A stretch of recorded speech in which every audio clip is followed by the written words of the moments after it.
आशिक का फोन आया तो उसने कहा मुफ्ती साहब आपने मेरे राज फाश कर दिया। मैंने राज फाश नहीं किया भाई, किसी को क्या पता मैं किसका वाकया सुना रहा हूँ, मैं नाम थोड़ी बता रहा हूँ। वो जिस आशिक का वाकया ना उसने कहा मुफ्ती साहब यार आपने मेरे बारे में सबको बता दिया। भाईजान आपके बारे में किसको क्या पता, मैं किसी का राज फाश नहीं करता। अब मुझे ये लगा कि बयान में खड़ा होकर ना बोले मुफ्ती साहब आपने मेरा राज फाश कर दिया। वो ऐसे तीन आदमी नमाज पढ़ रहे थे ना, तीन आदमी नमाज पढ़ रहे थे। तो एक को नमाज में कुछ बात की उसने, जब इसने नमाज में बात की तो दूसरे ने बोला भाईजान बातें करने से नमाज टूट जाती है, बातें करने से नमाज टूट जाती है। तो तीसरा बोलता है अल्हम्दुलिल्लाह मैंने बात नहीं की। तीनों की टूट गई ना। तीसरा कहता है अल्लाह का शुक्र है मैं खामोशी खड़ा हूं। तो तीनों की टूट गई ना। तो ऐसे ही बाज लोग, हम तो राज फाश नहीं कर रहे होते, वो खुद अपना राज फाश कर देते हैं।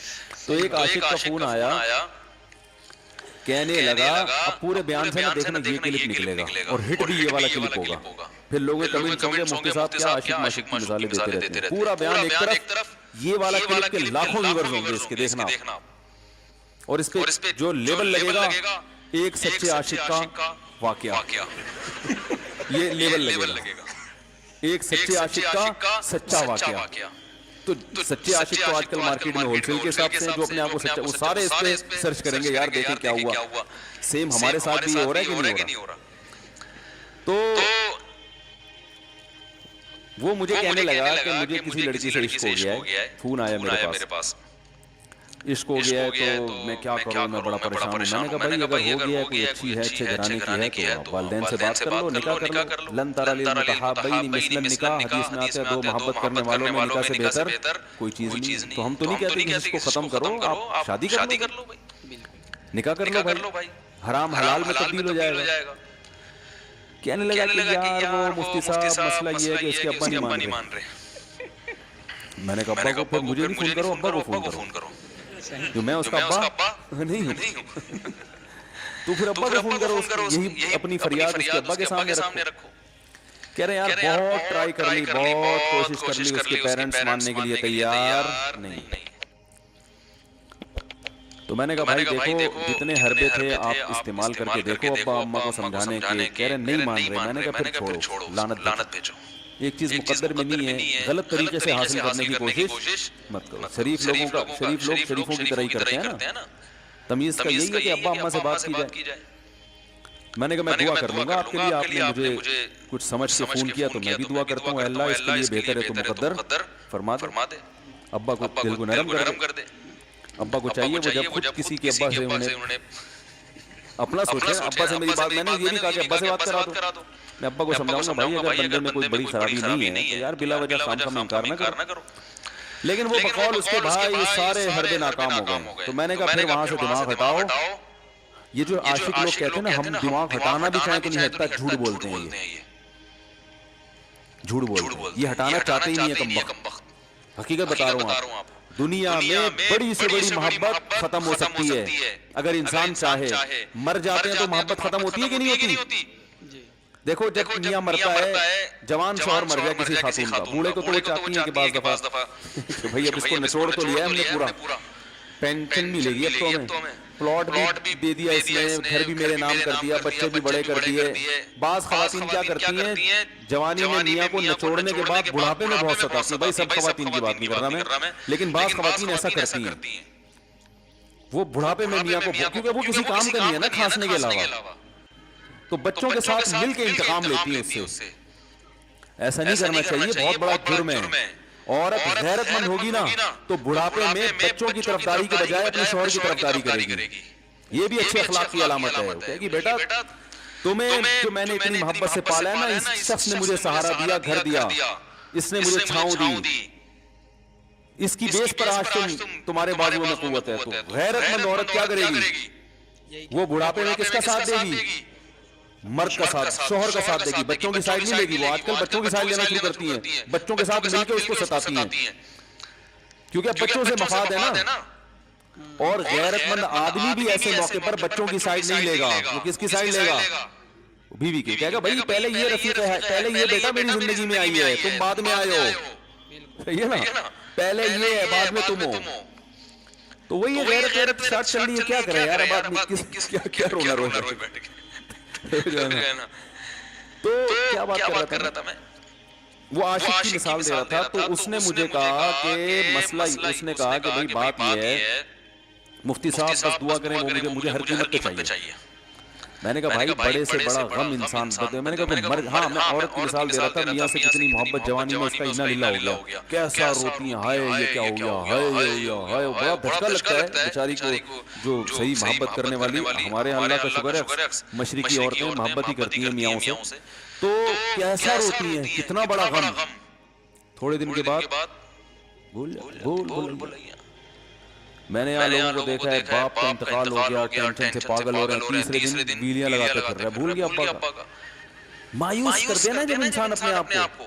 तभी कहते हैं ना, बच्चा गुम जाए ये ज्यादा खतरनाक है, मर जाए ये कम खतरनाक है। क्यों? मरने के बाद उम्मीद खत्म, अब नहीं आएगा। गुमने वाले से उम्मीदें होती, शायद अब मिल जाए, शायद, उसी टेंशन में जिंदगी गुजार देते हैं। सही बात। तो आशिक को चाहिए माशूक के बारे में ये समझे कि ये मेरे लिए मर गया है, खत्म, उसका नंबर ब्लॉक, उसके बारे में सोचना खत्म। कुछ दिन तबीयत खराब रहेगी, उसके बाद इंशाअल्लाह सेटिंग पे आ जाएगा। ये कम्मा चाहते ही इलाज करना, बार बार उसकी तस्वीरें देखते रहेंगे, बार बार उससे बात करते रहेंगे, बार बार उसके बहाने से उसकी गली के चक्कर लगाएंगे, और फिर उसी को समझाने के लिए फोन करते रहेंगे बार बार कि मैं तुमसे मोहब्बत खत्म कर रहा हूं, सुन लो। हकीकत है, ये भी होता है आशिकों के साथ। देखो आइंदा मुझसे बातचीत नहीं करना, क्योंकि मैं बस ये आखिरी कॉल थी मेरी। भाईजान जरूरत क्या है आपको ये बताने की, आखिरी कॉल थी या पहली कॉल थी? ये आशिक लोग करते हैं, हकीकत बता रहा हूँ। आपको कहोगे मुफ्ती साहब कैसे बदल लिया हमारे बारे में। भाई हमने पूरी दुनिया देखी हुई है, दुनिया के हर आदमी से हम मिले हैं अल्हम्दुलिल्लाह, और हम भी इसी माहौल में पले बड़े हैं जिसमें आप पल बढ़ के जवान हुए। तो आशिक क्या करेगा, कम वक्त वो बहाने से समझाता रहेगा, कभी डांटता रहेगा, ताल्लुक खत्म, नंबर ब्लॉक, आइंदा मुझसे बात नहीं करना, मेरा ईमान खराब हो रहा है, जाओ दफा हो जाओ। फिर 2-4 दिन के बाद चेक करेगा, कोई कॉल तो नहीं आई, इसने मेरी हिदायत पर अमल किया, इसने नंबर ब्लॉक किया या नहीं किया। तो आप कभी भी ठीक, पहली बात तो ये कि आशिक को चाहिए वो ये समझे कि मैं बीमार हूं, ये बीमारी है। हर वो चीज जो आपको नॉर्मल लाइफ से हटा दे वो बीमारी है या नहीं है? वो टेंशन है, वो बीमारी है भाई। एक चीज नहीं मिल रही, तमीज से नहीं मिल रही, छोड़ दो, उसका तस्वुर दिमाग में लाना छोड़ दो, उसका नंबर ब्लॉक कर दो, ऐसे हो जाओ जैसे था ही नहीं। कुछ दिन तबीयत खराब रहेगी, उसके बाद इंशाअल्लाह ठीक हो जाओ। हजरत हकीमुल उम्मा मौलाना अशरफ अली थानवी रहमहुल्लाह के पास एक आशिक आया, उसने कहा एक घोसन कहते हैं ना, वो जो गवाले होते हैं ना, उनकी औरतें जो दूध बेचती हैं, तो एक दूध वाली औरत पे आशिक हो गया था, और निकाह को कोई चांस मांस था नहीं। ये हजरत हकीमुल उम्मा रहमहुल्लाह के पास आया और कहने लगा कि जो मसला ये है कि मैं जो हूं ना, मेरे दिमाग में वो समा गई है, अब जो है मैं जो है ना बस मेरा कोई इलाज करे मैं ठीक हो जाऊं।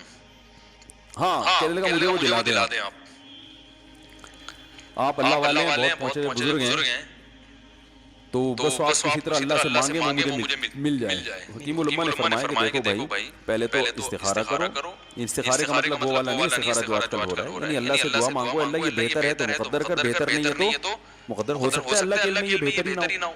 सही बात। ये भी तो मुमकिन है कि आप चाह रहे हो हर वो चीज जो हम चाहते हैं वो हमारे लिए अच्छी नहीं होती, तो अल्लाह से पहले दुआ मांगो, और फिर जो है वो पैगाम भेजो। अगर नहीं कबूल होता तो फिर अपना दिमाग यहाँ से हटाओ, और दिमाग हटाने का तरीका ये है कि उसका जानबूझकर तसव्वुर ना करो। ये मैंने पूरा वाकया ऐसे सुना रहा हूँ कि कोई आशिक बैठा हो तो वो सुन ले कि इस तरह से इलाज होगा।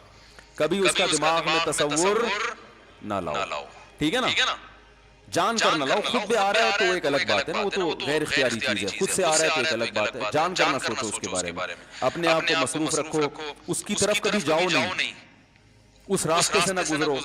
तो ये परहेज है, ये परहेज करोगे तो फिर मैं दवा बताऊंगा। ये भी दवा नहीं, मेडिसिन नहीं दी है, ये तो उस मेडिसिन के परहेज हैं। उसके बाद मेडिसिन भी मिलेगी, जो जिक्र वो बताएंगे अल्लाह का जिक्र वो बाद में, पहले ये परहेज। उसने कहा ये नहीं हो सकता मुझसे। उसने कहा मुझे तो दूध चाहिए नहीं होता, फिर भी वहां जाता हूँ मैं दूध खरीदने। मुझे तो दूध की जरूरत नहीं होती, फिर भी जाता हूँ। और कहा आप बस मुझे किसी तरह से वो दिला ही दें। तो हकीमुल उम्मा पहले जमाने में लोगों में बुजुर्गों का एहतराम भी था। उन्होंने थप्पड़ लगा दिया। अब देखो आप कहोगे बदअखलाकी है थप्पड़ लगाना, हालांकि ये ऐन उस मौके पर क्या थे, अखलाक थे। उन्होंने एक जोर से तमाचा लगाया, कहा कि जब इलाज कराने आया है तो तबीब की बात मानता है नहीं। अब डॉक्टर अगर किसी मरीज को क्या ये करो वो करो, कह रहा मैं ये नहीं करूंगा, तो डॉक्टर का दफा हो यहाँ से, मेरा टाइम क्यों जाया कर रहा है। एक थप्पड़ लगाया उसके जोरदार ना, बोला जब आए हो हमसे इलाज कराने के लिए और हमारी मानते नहीं हो तो टाइम क्यों जाया करो हमारे। जोर से तमाचा लगाया। लोगों में सलाहियत थी पहले जमाने में। अगले दिन आया, कह रहा है आपके उस तमाचे के साथ ही मेरा इश्क खत्म। तमाचा लगा और इश्क खत्म। हकीमुल उम्मा को हकीमुल उम्मा इसलिए तो कहते थे कि वो जानते थे किसका कैसे इलाज होगा। इसका इलाज तमीज से नहीं हो सकता। इसको ये है कि जबरदस्ती इसके कूले में इंजेक्शन ठोक दो, तो वही किया उन्होंने। तो लगाया जोर से थप्पड़ उसको। तो एक और वाकया ऐसा बड़ा दिलचस्प जहन में आया था, उसका भी इलाज हो गया था फौरन। ये तो थप्पड़ लगाया था ना, बड़ा दिलचस्प वाकया जहन में आया था, निकल ही गया जहन से। तो इन्होंने लगाया उसको जोर से थप्पड़ और उसका हो गया इलाज। हाँ, एक दहरिया आया, एक शख्स आया, दहरिया नहीं था, मुसलमान था, यूनिवर्सिटी में प्रोफेसर था। वो कहने लगा मुझे इस्लाम के बारे में बड़े वर्षों से आते हैं, पता नहीं इस्लाम ठीक है या नहीं है, क्या है। हर आदमी का इलाज दलाइल से नहीं होता, याद रखो। जो हिकमत वाले लोग होते हैं वो समझते हैं कि इसका फॉल्ट है क्या, इसके अंदर टेक्निकल खराबी है क्या, उस खराबी को दूर करते हैं। उसको हर तरह से दलाइल से समझा दिया, फिर भी आया क्या हजरत मुझे बड़े इश्कालात। हजरत हकीम ने फरमाया दफा हो जाए यहाँ से, तेरे जैसे आदमी को इस्लाम की बिल्कुल भी जरूरत नहीं है, तू काफिर हो जा। तो ये समझ रहा है कि तू इस्लाम पर एहसान कर रहा है। ये जुमला उन्होंने कहा है और कह रहे मेरे सारे वसवसे खत्म। उसको फॉल्ट उसके अंदर ये था, वो ये समझ रहा था गोया अल्लाह को कुछ मिल रहा है मेरे जैसे प्रोफेसर को इस्लाम में दाखिल करके, और इस्लाम को मेरी जरूरत है और मुझे समझ में नहीं आ रहा। जब उसको बताएंगे कि इस्लाम को तेरी जरूरत नहीं है और ना हमारे पास इतना टाइम है कि हम सारी सलाहियतें तेरे ऊपर ही खर्च करते रहे बैठ गए, तो हो जा भाई, जहाँ इतने सारे लोग काफिर हैं और हो जाएगा। तू क्या समझता है इतने, तू चाहता है इतना प्रोटोकॉल देंगे सबको छोड़ के हम तेरे पीछे लगे रहे।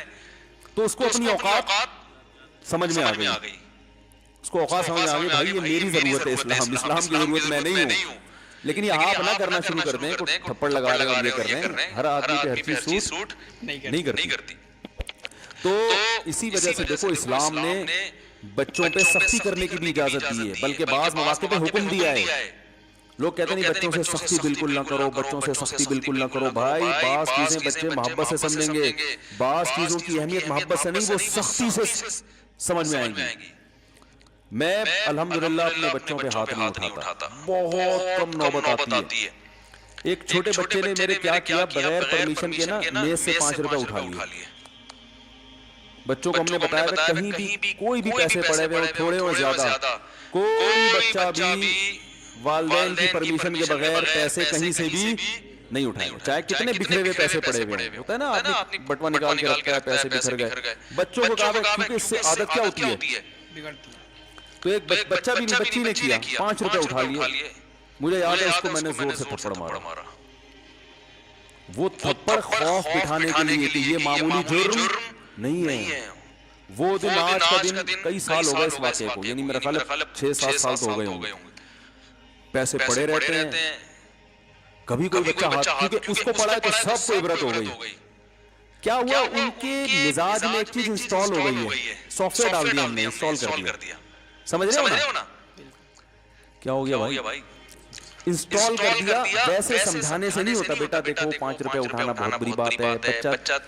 बच्चा क्या कहता है, बाज़ दफा बच्चों की माएं आके दलाइल 5 रुपए ही तो हैं, सही बात है। बाज़ दफा बच्चों की माएं दिफा शुरू कर देती हैं, 5 रुपए ही तो है ना, इसमें कौन सा तूफान आ गया। आपका पैसा बच्चों का पैसा ही तो है। सही बात है भाई, इसने 5 उठा लिया तो इसको थप्पड़ पड़ रहा है, तो मैंने तो अगर 500 का उठा लिया मुझे तो पता नहीं क्या कर दोगे। तो वो बाज़ दफा औरतें भी उल्टे सीधे दलाइल शुरू कर देती हैं। जब चांटा पड़ गया तो बच्चे की माँ को भी अंदाजा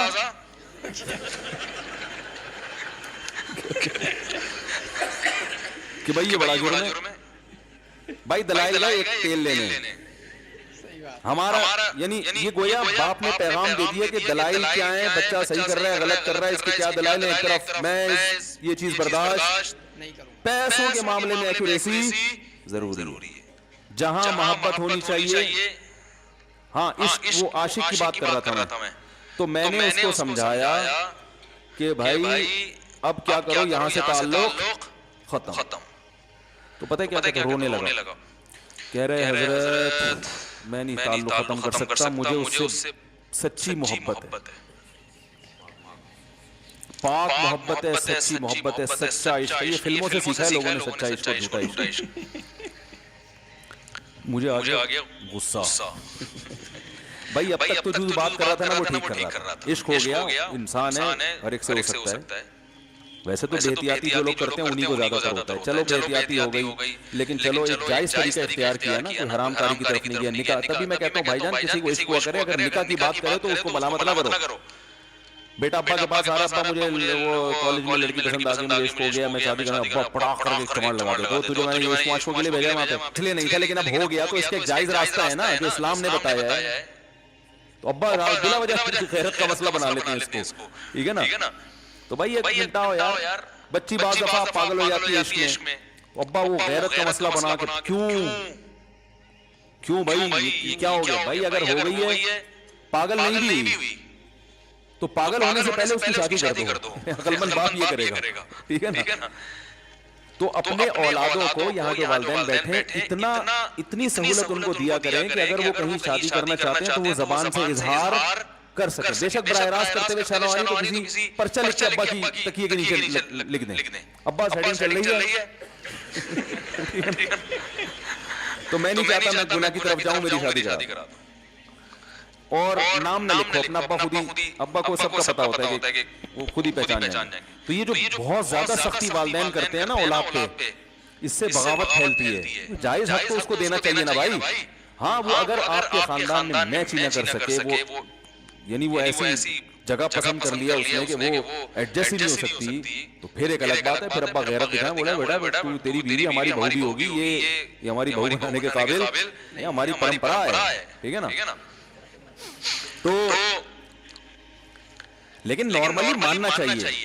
तो अब क्या है, मैंने उससे, अब वो क्या ना रोने लगा, बस ये बयान वाकया बता के वो पत्थर वाला जो है ना मिसाल कंप्लीट करके बात खत्म करता हूं। वो रोने लगा, कह रहे नहीं मुझे सच्ची मोहब्बत है। मुझे फिर आया गुस्सा, मैंने कहा भाईजान ये टोपी ड्रामे नहीं करो, ठीक है आपको इश्क हो गया, दिल जख्मी है आपका, यहाँ तक बात समझ में आती है, इंसान है, हो जाता है, तो निकाह का रास्ता नहीं हो रहा तो परेशान होना भी समझ में आता है, ये सच्ची बच्ची नहीं करो।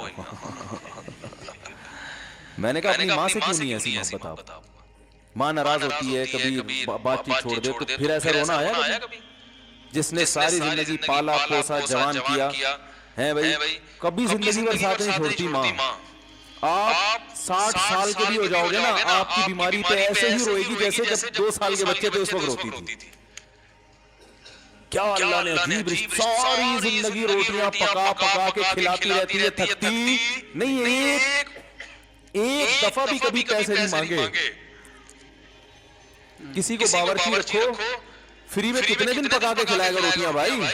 4-5 दिन के बाद बोलेगा भाई हमने क्या ठेका लिया हुआ खिदमत का, पैसे दो, तनख्वाह दो, नहीं दोगे जाएगा वहां से। सारी जिंदगी रोटियां पका के खिलाती है, सारी जिंदगी। ना खाने पे तो नाराज होगी, खाने पे कोई मुआवजा नहीं मांगेगी। कितना बड़ा एहसान है, उससे ऐसी जज्बाती मोहब्बत नहीं होती। उस पे रोना नहीं आएगा, उस पे जज्बात नहीं मुश्तिल होंगे। तो वहां नहीं हो रहे, तो यहां अगर हो रहे हैं तो इसको पाकीज़ा मोहब्बत का लेवल लगाने की जरूरत। मैंने कहा उसको लकवा हो जाएगा जो तुम्हारी जो महबूबा है, बीपी हाई हुआ और जनाब थोड़ा सा टेढ़ी मेढ़ी हो गई, फिर देखूंगा, फिर कहेगा कहते हैं मुझसे सब जान छुड़ा दो खुदा के लिए, फिर ताबीज मांगेंगे जान छुड़वाने के ताबीज। ऐसे ही होता है ना। और वो भी जो तुम पे इतना लट्टू हो रही है भाई, वो भी सिर्फ एक ज़ाहिरी इश्क है। हाँ, बाज़ दफा हकीकी भी होता है, वो अखलाक से किसी के मुतासिर हो गए, दीनदारी से मुतासिर हो गए, वो एक अलग चीज है। लेकिन ज्यादातर सिर्फ शक्लों पे मर रहे हैं, शक्लों पे। अखलाक एक तरफ गए हैं, दीनदारी अखलाक को कोई नहीं लिफ्ट कराता आजकल, सिर्फ शक्ल पे। तभी इनको किसी अदाकार से करा दो ना, फौरन भाग जाएंगे उसकी तरफ।